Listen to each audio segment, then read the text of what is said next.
Ndugu waandishi wa habari, taarifa yetu ya pili leo ni kuhusu matokeo ya mtihani wa kumaliza elimu ya msingi uliofanyika Septemba mwaka huu 2025.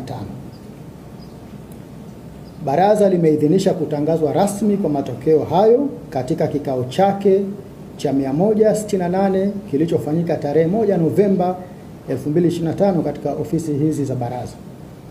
Kuhusu usajili na mahudhurio, jumla ya watahiniwa 1,172,324 walisajiliwa kufanya mtihani wa kumaliza elimu ya msingi, wakiwemo wasichana 637,162 sawa na 54% na wavulana 535,162 sawa na 46%.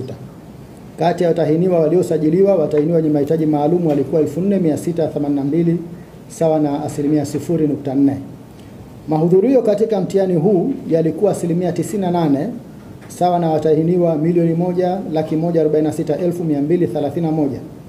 Aidha, wapo watahiniwa 26,093 sawa na 2% ambao hawakufanya mtihani pamoja na kuwa tuliwasajili.